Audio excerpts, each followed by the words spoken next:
Buck Registry's Big Buck Podcast, episode number 75, The Wide Load Buck, with special guest Evan Koons.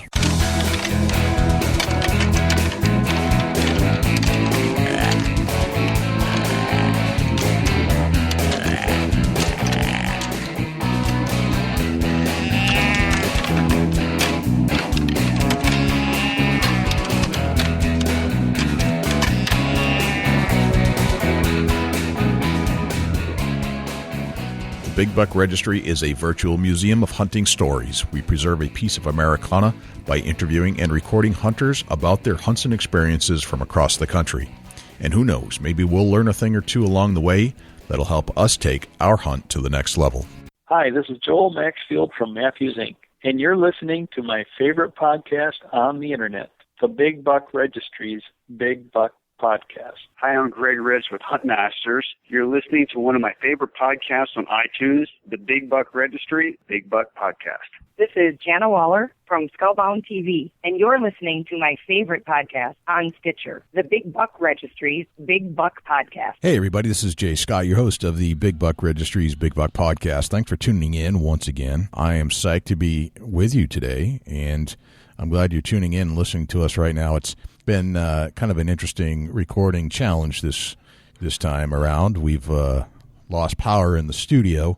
Had a big, heavy, wet snowfall come through, and it's completely interrupted my internet service. We're completely out of electrical power. Fortunately, I have the generator going, and as I like to say, as the saying goes, the show must go on. So we were able to put together a recorded show with Evan Koons, who shot one heck of a nice buck. And when I say nice buck, it's not the tallest tine rack you ever seen. It's not the highest scoring rack, but it's just a nice buck. And it was shot with a bow. It's an Indiana buck, and we love to capture stories like this, especially this time of year when all the big bucks are falling across the country. You know, we get a lot of bucks sent in on the Big Buck Registry forum on the Facebook page, and we get to take a look and actually dig into some of these stories behind these deer, which is just really who we are in the first place. We'd love to hear the stories behind the bucks. The pictures, definitely worth 1,000 words. There's no question about that. But we'd like to hear those 1,000 words iterated by the hunter themselves so that we can archive them and share them with you so you can learn a thing or two about how they did it. And who knows, by the end of the time we listen to all these shows, maybe we'll learn a thing or two and we can increase our success in the field. So I'm not going to hold back, and I'd like to get right to the show. So here's Evan Koons with the Wide Load Buck. Evan Koons, welcome to the Big Buck Registry's Big Buck Podcast. How are you, sir? I'm doing well. How about you? Doing very well. So I see you shot a big buck. Yeah, it's my first buck, so I'm pretty excited. Unbelievable. How about that, Dusty? That's awesome. First buck. Have you seen? Don't get no better than that. No. I really don't. If you haven't seen this buck, and you haven't had it scored yet, Evan. No, I haven't. We were chit-chatting the other day. We're not positive it's going to score real high, but the mass and the bone on this buck is just like side to side. It's like you took a picture of you in the back of a pickup truck, and it's covering about 3/4 of the back of the pickup truck. Right. That's I think what's most noticeable about this buck. It's got a lot of width and mass to it, and like you said, I don't think it's going to score as high as what some people are thinking, but just the appearance of it, I think, is what stands out. Yep. Stands out about this buck in particular. Really does. I mean, they just don't make them like this every day, as we talked about the other day. So we're honored to have you on the show, and we'd love to break down the play-by-play hunt that occurred for this buck, and kind of get some pointers and add them to our scrapbook of plays in our hunting playbook, so to speak, so that we can use what you used in our neck of the woods and see what we can come up with too. Kind of make everybody a better hunter from your experiences, if that's okay. Sure. Cool. Dusty, would you like to lead us off? You got any kind of questions you want to ask Evan? I'd like to get in some biography in a second. Yeah, absolutely. I'm going to ask a question that may be later for the show, but I'm asking now, what's the spread on that buck? The inside spread measures about 27 and a half to 28. Dang, that's a wide load. That's a wide buck. buck. Definitely. Yep. Evan, tell us where you're at right now. I'm actually at my house here in Connersville, Indiana. And did you grow up there? Yes.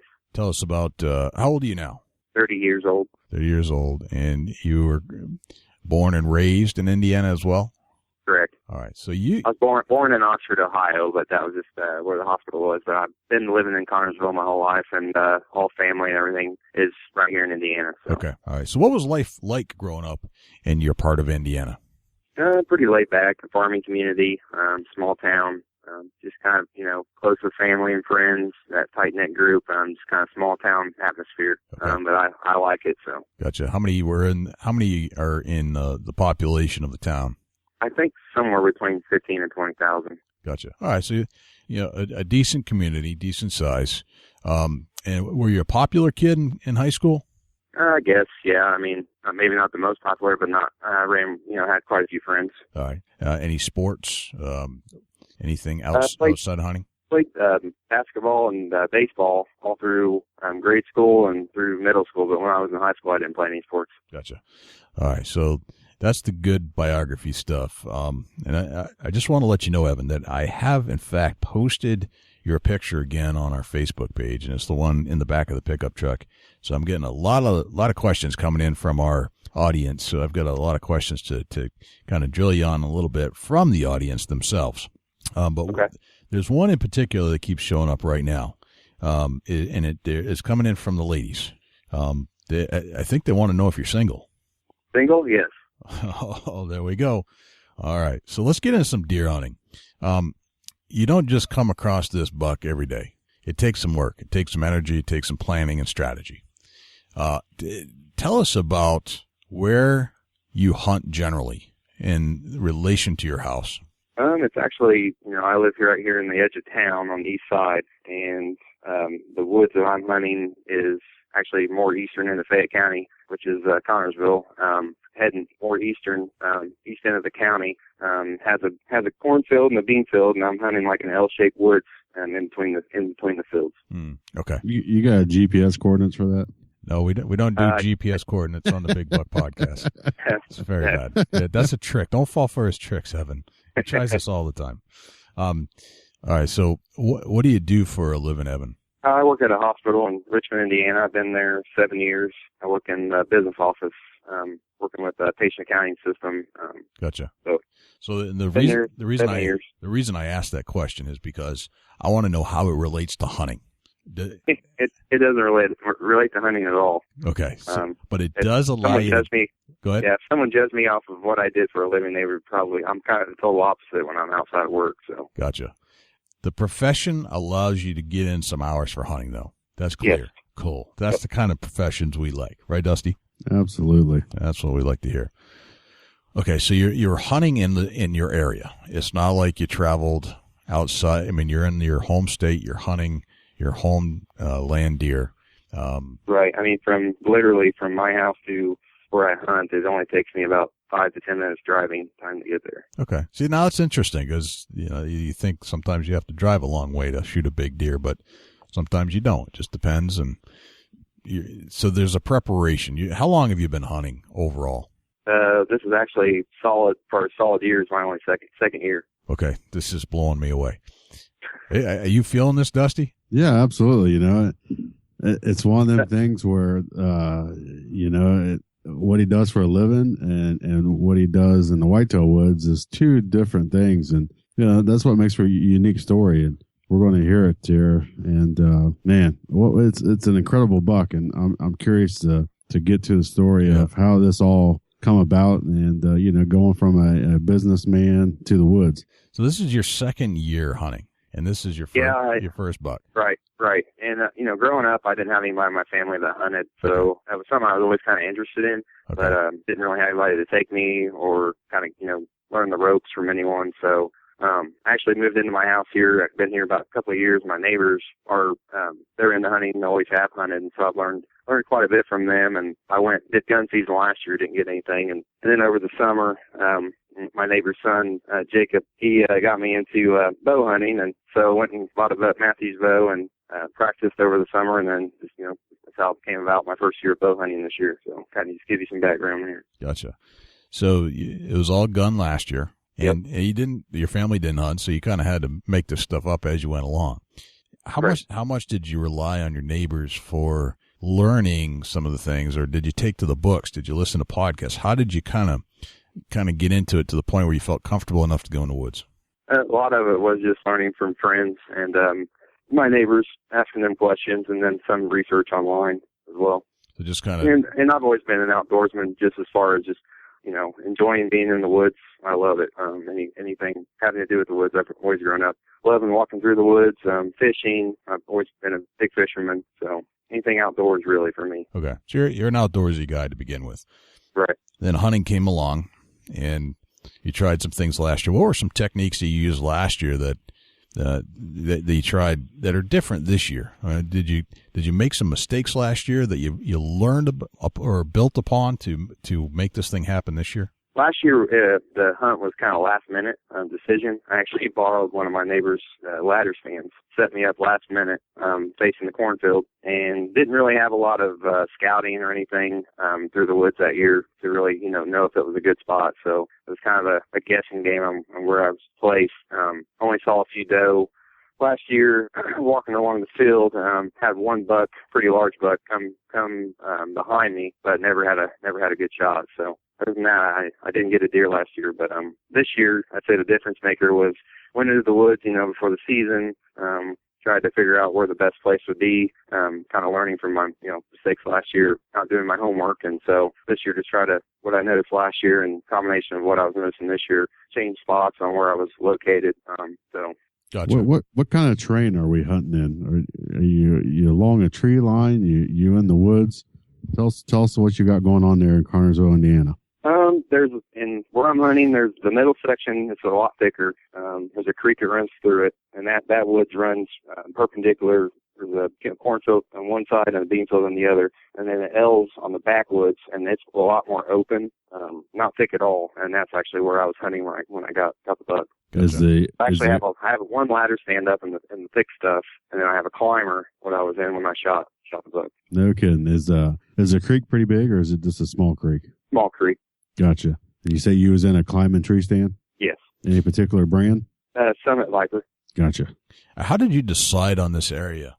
What led you here? It was this area I actually was not. I've been hunting out of the ladder stand in the thick brush so far this season.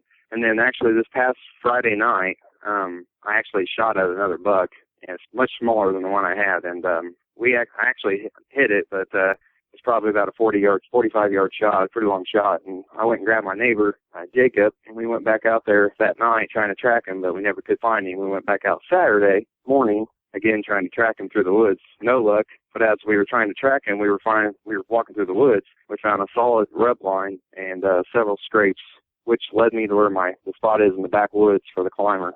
I'm about 50 yards away from the scrape and the rub line. Interesting.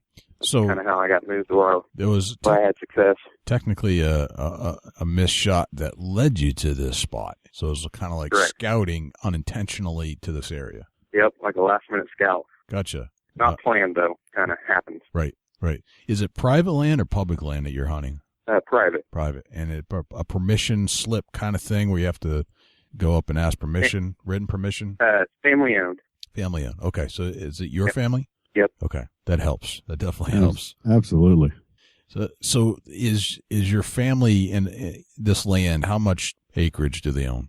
It's about 100 acres total. Okay. With the farmland in the woods. The L-shaped woods that I'm hunting is about 30 acres. Okay, so it's a part farming type land. Correct. Okay, excellent.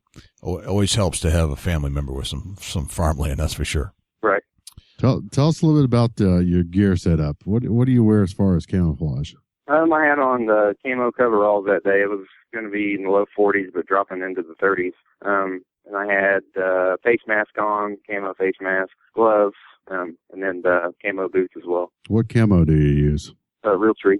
Realtree. Gotcha. Okay. And let's break it down to get into the hunt that morning. How did what time did you get out to the woods that day? Well, it was actually an evening hunt. It was I actually got out there early, about 3:30 p.m. I was in my stand. 3:30. So you're there. The time change we just had, I was trying to get out there early because it was going to be getting dark around between 5:30 and 6. So. That's right. Were you aware of any particular deer movement that was occurring at that time, or is it just something you're taking a chance on? Just took a chance. I wanted to get out there early. Just wanted to make sure I didn't disturb the woods. Anytime I just felt like, for some reason, I felt like it was a good day. There was going to be some deer moving, and just went out there early. I like I said, enjoy the woods. So sometimes getting out there early isn't a bad thing for me. Gotcha. What about like scent control? Are you in tune with that? Is that something you pay attention to, or is it something that you just kind of secondary? I always spray down before once I get out of the truck, and I park clear down by the road. That's a pretty long walk back to the woods where I was. I spray down. I don't remember the name of the product I was using, but scent away, I think. And then also before I got into the woods, I had some doe urine that I put on the bottom of my boots before I went through the trail to the stand. And then once I got to my stand, I put out Tinks number 69. Gotcha. All right. So you're using a combination of spray to control your human scent, adding some doe as a cover scent on the way in, and then opening up the doe and heat when you got to the spot. Correct. That's the strategy. Okay. Yep. All right. So, Dusty, you want to start walking us through the minute by minute. And, Evan, we want to kind of slow down this moment, kind of play by play, and start from the truck and walk us through what were you seeing as you were walking through? Walking, when I got out of the truck, sprayed my scent away on and then started walking along the edge of the field back. It takes about, no more than 5-8 minutes to get back there, walk back to the spot. And then once I approached the trail to get back to my stand, that's when I put a couple drops of doe urine on my bottom of my boots and then headed to the stand. Then from the stand, there's a couple rut line down probably 40 yards away, and that's where I put out the Tinks number 69 on the tree, just attached it to a small limb there hanging, then came back to the stand, went up about 20-25 feet, and that's where I set up. Did you see does or anything before you seen your buck? Yes, I did. Did they come in? I actually it was about 5 p.m., and I had a couple does I could see in the woods moving towards the corner of the cornfield, and they were actually ahead of me, probably 100 yards, 150 yards ahead of me. And as the two got out there in the field, there was two more that joined them. So there was a total of 4 does right there in the edge of the cornfield feeding. This was between 5 p.m. and 5:15 p.m. When all this was occurring. And I was facing southeast, and they were ahead of me, and the corner of the cornfield was, straight in my direction. I was looking at no shots, too far off, but just watching them. So there was some action, and that's when I was kind of on my alert to expect the buck to be coming around. Gotcha. What do you have for wind direction and weather that day? The wind was blowing southeast. Okay. So I was actually not downwind from these particular doe. Gotcha. So Go ahead. Your buck urine or your doe and heat urine was downwind from your stand? Yes. Okay. And you were expecting the deer to come in downwind of the doe and heat where you placed it. Is that correct? Right. Okay. Right. And did that occur? From which direction did the doe come in? Well, the 4 doe, they were downwind from where I placed the doe and heat. Okay. But as I saw those 4 out there, I heard something behind me to my left, and that's when I was kind of startled. My heart started pumping. Looked to my left, and there's a single doe coming, and I'm downwind from her, coming from the north to south. Gotcha. So she didn't wind you. So your spray down method and your cover scent must have kept it contained. How high up were you? About 25 feet. All right. So you sound like you've got your scent covered enough where she didn't spook. She just kind of hung out, didn't expect anything unusual. Is that correct?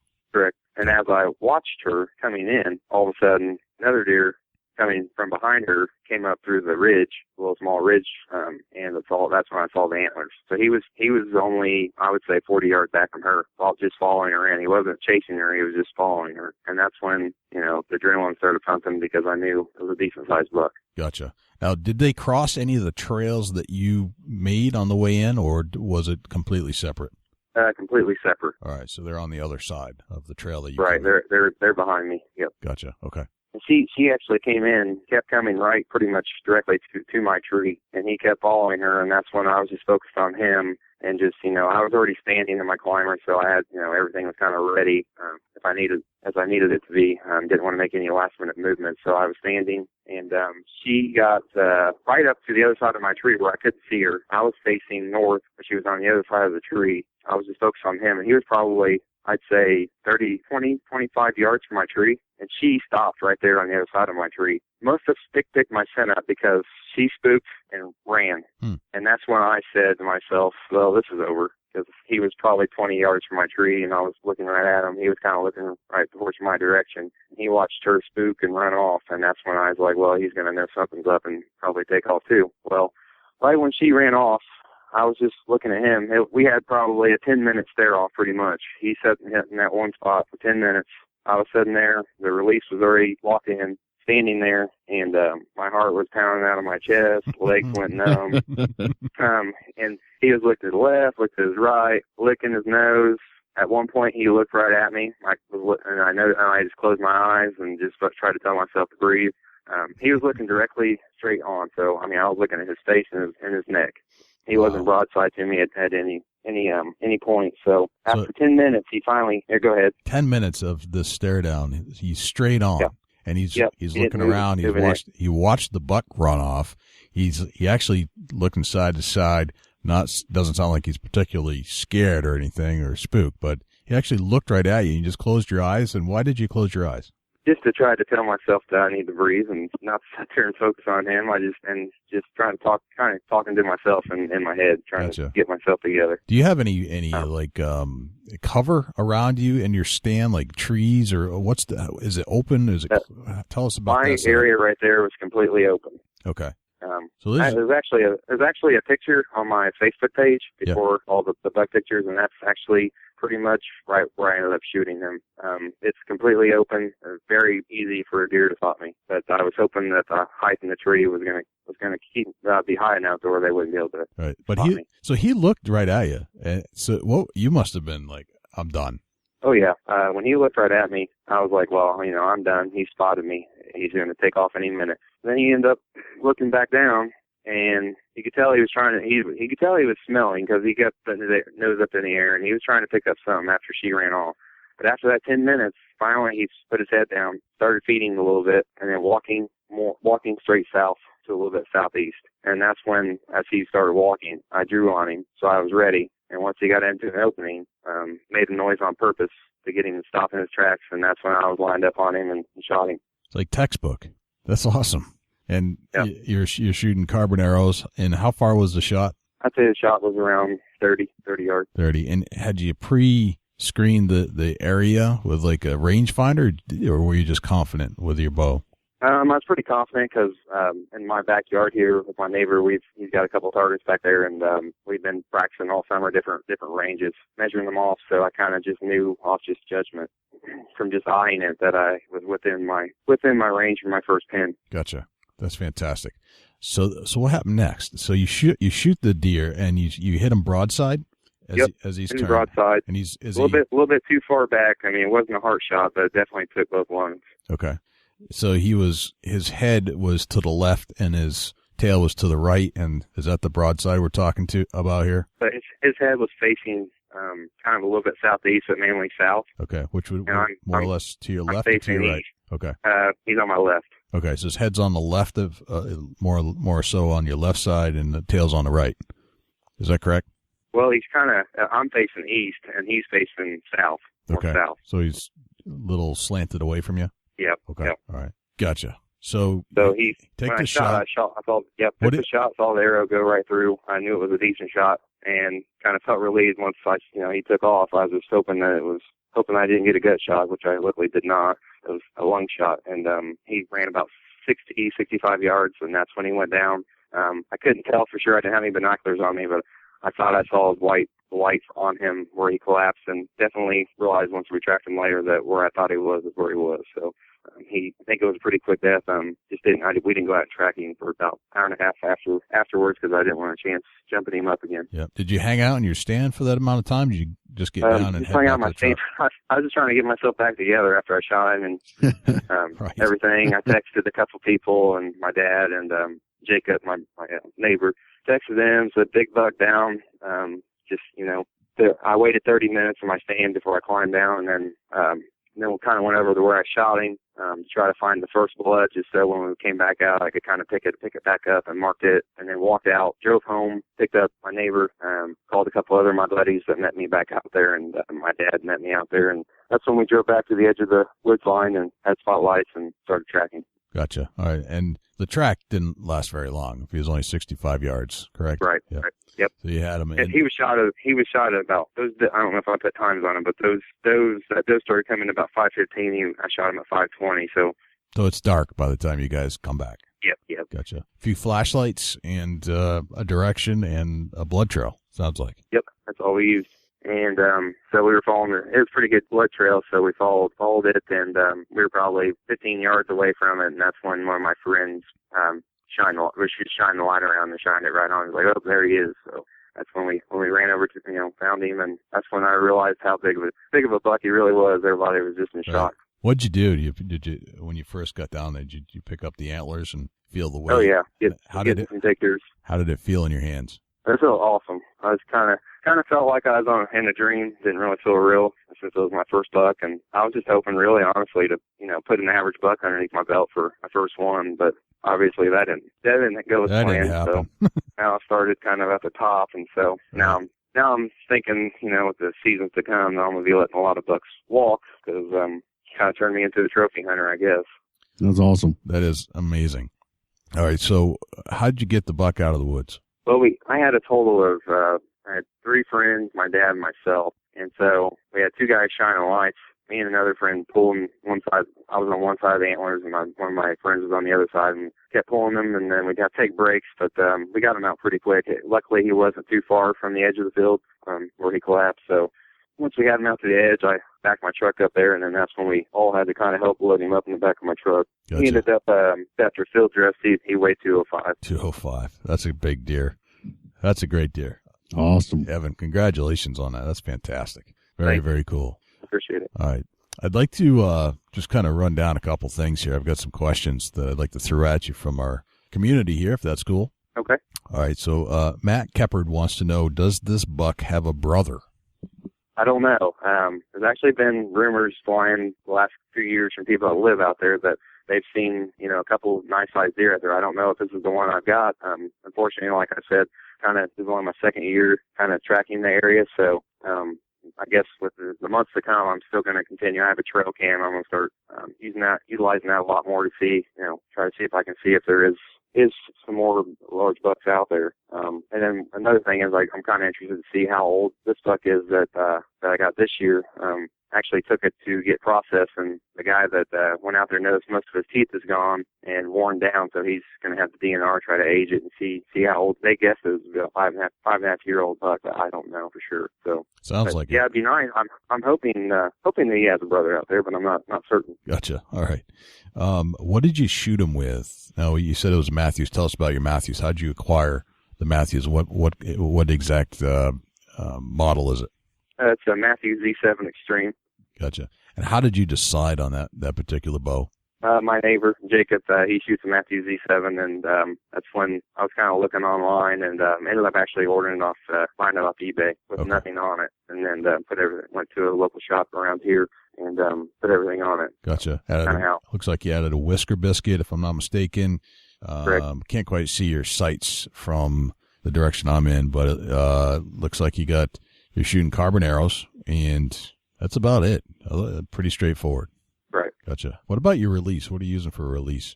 Just a regular release. Nothing special. It was only like a $30 release. Okay. So. Gotcha.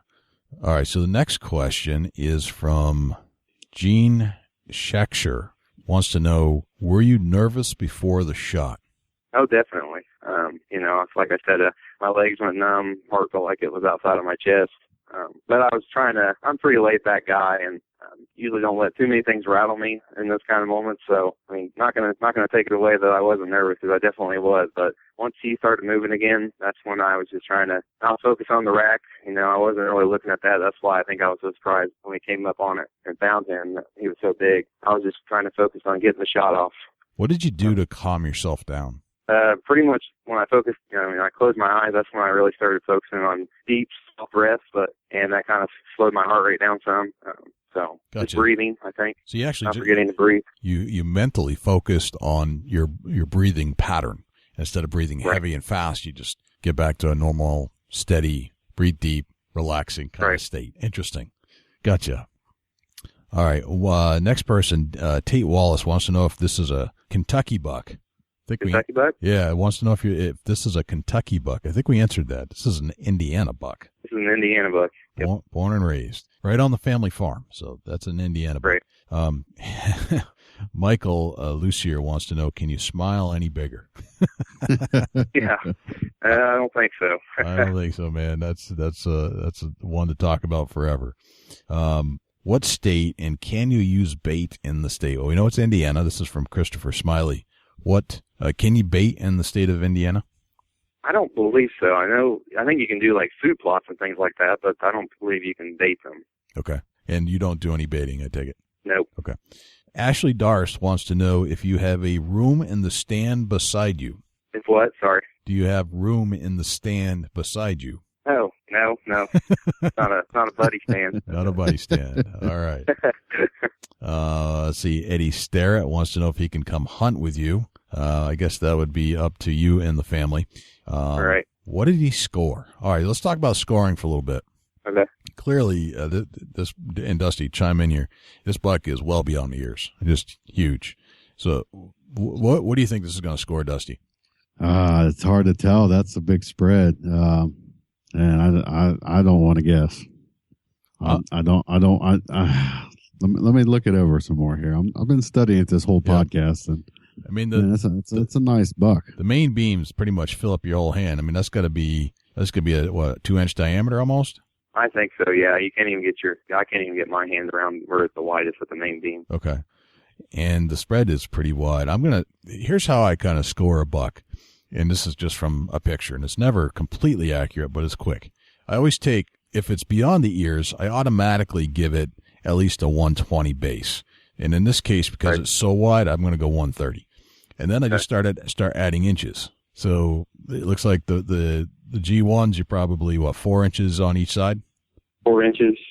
Yeah, I would say so. Okay. G2, you're probably looking at, I'm going to say the right side, if you're behind it, is probably going to be 5 inches thereabouts. And the other side probably be 7 thereabouts. Maybe, yeah. That's tough eyeballing it. I'm looking at it right now, so. Nice. I don't have to. This is cool. You're looking right at it. I like this. And then I'm going to say G3, probably looking at maybe 8 inches on each side. And then next one gets down to maybe 6. And on one side, maybe 4 on the other. Yeah, I'd say so. I think as far as where this buck's missing out on some scoring opportunity is in his tines being shorter. Yep. So I'm coming up with, I'm going to say 172 when it's all said and done. Yep, 172 gross. Not counting deductions, just pure inches. All right, so we're just going to make a note of that. That's my guess. When you do get it scored, let us know. Okay. I'm going 164 7/8. And that's gross, Dusty? That's gross. Okay. All right. Any guesses, Evan? I'm hoping he's at least a 165 net. I'm hoping. Okay. All right. And we know a guy that can score that. Yes, we do. And he's not far from you, as I recall. Is that correct, Dusty? No, he's not too bad. He lives right in Dayton. Oh, really? Yep. Yeah, and there's no drying period with Buckmasters. Huh. He can score it as soon as you schedule it. Okay. He's our good friend Ed Waite, so probably want to get that in sooner than later. Okay. Let's see. You did with Matthews, type of bow, and Carrie Bush says, "I can't think straight. I can't come up with a question." In other words, there's so much bone in this picture. She's not even going to try. So. Yeah, that's what everybody said. That's the most noticeable feature is that he's just thick all the way through. So where do you go from here, Evan? This is one brute of a buck and a heck of a first buck, and it's your first bow buck, your first buck ever. Is that correct? Correct. So what do you do now? Where do you go and take this from now? Are you going to continue hunting in Indiana? Are you going to try to do another state? Can you take more than one deer in Indiana? What's the scoop? You only get one buck in Indiana per season. Okay. So, I mean, all I can do now for the rest of the season is try to take a doe for meat. But as far as hunting in the future, I mean, I'm planning on still hunting that property out there and hoping for another big buck. But if I have to, I'll let them walk if there's nothing too big out there. Gotcha. And how many people hunt the property? Is it just you, or are you the only one seeing your family really isn't into it, or is this It's me and my cousin. He only gun hunts, so I'm out there by myself right now during bow hunting. That's awesome. And when does the bow season end?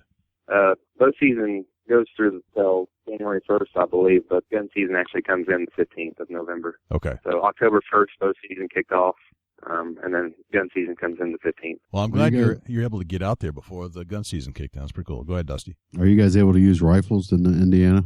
I think they have certain cartridges, that they can use, but for gun, for me, I'm just using 12-gauge shotgun, Remington 870. Nice. That is fantastic. So you're going to continue to monitor the property. You're going to use some game cameras, Correct. Kind of see what else is out there. Get ready for next year. Probably take a doe, or do you get to take another buck with gun, or is it just one buck per season? One buck per season total, and then I can take I think up to 2 doe. Okay, so you can take 2 doe, 1 buck, 2 doe. Gotcha. So got some game management strategies going on.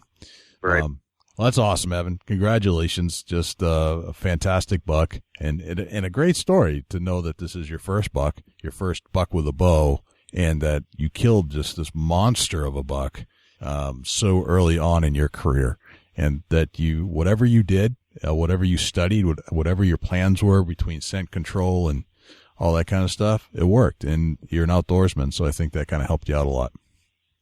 So right. Congratulations. Thank you. All my buddies are telling me now, though, that seasons to come, I'm probably going to see nothing but button bucks and does. I've got the curse on me now, probably. It does go that way sometimes. Yeah, it's tough. It's tough, man.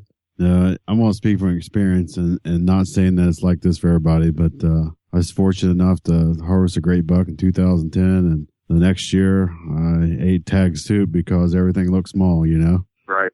So, it's tough. It really is. You got a high standard to meet there if you're going to trophy hunt, and it's tough. It's one of the things where I eventually got over it and said, I'm very fortunate just to be seeing bucks, let alone shooting one. So, right. The next couple of years here, I've shot 135 plus bucks and been tickled to death with them. But, that first year after I shot my big one, I was like, wow, yeah, buck would come in. I'm letting that one walk.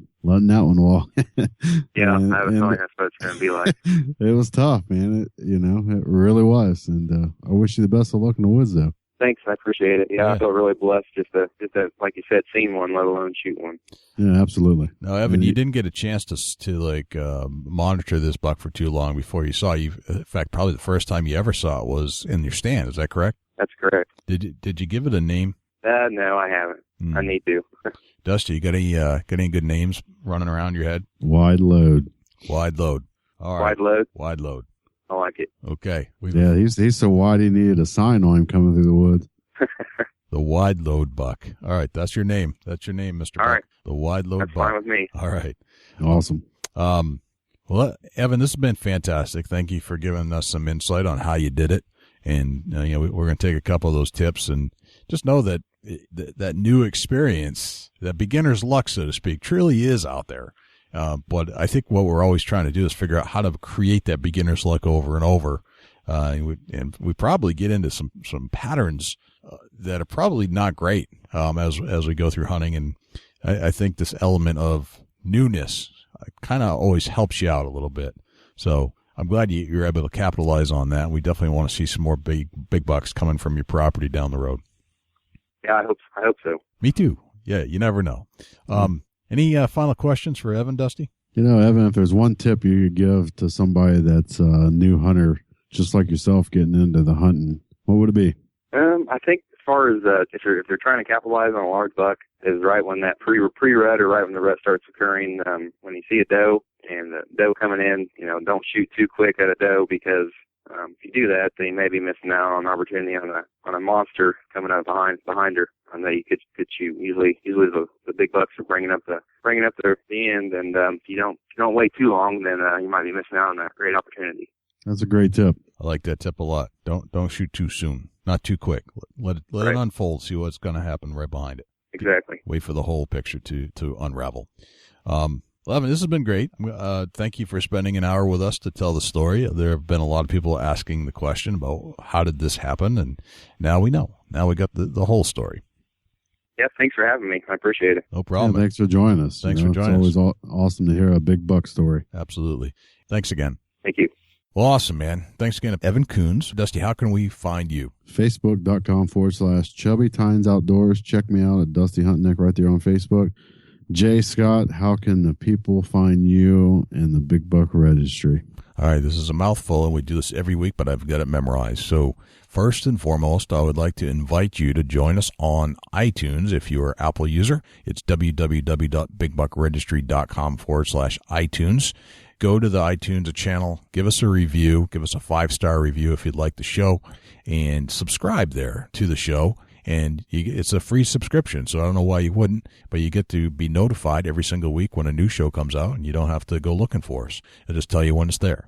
After that, you can check us out on Facebook at facebook.com/Big Buck Registry. And if you'd like to get on our page, there's that public forum. You can post stuff there all the time. But if you want to get in the mainstream, you want to get in our wall of fame, so to speak, what you have to do is register the deer appropriately at our bigbuckregistry.com/mybuck site. All the instructions are there. And to be honest, the number one way to get your buck featured on our wall of fame is actually to not do the upload, which is okay. And we definitely pay attention to the upload. But if you want to get on there faster, send it to mybuck@bigbuckregistry.com. That's an email. Just attach it and send it and give me your name and the state of harvest. And if you got several pictures, that's cool too. Other than that, twitter.com/Big Buck Registry, youtube.com/Big Buck Registry. You can give us a call at 724-613-2825. Leave us some feedback about the show. If you'd like to be on the show, you can leave us a message there. And if you'd like to do a share for share, let's say you're an outdoor firm and you've got another Facebook page. If you'd like to get some attention on our page, where there are 130,000 fans and followers, just send and go to the website, www.bigbuckregistry.com/S4S. Now I can breathe. That's wow. That's a lot of words, dude. That's big buck everywhere, big buck. Everywhere, big buck. Dude, this has been an awesome show.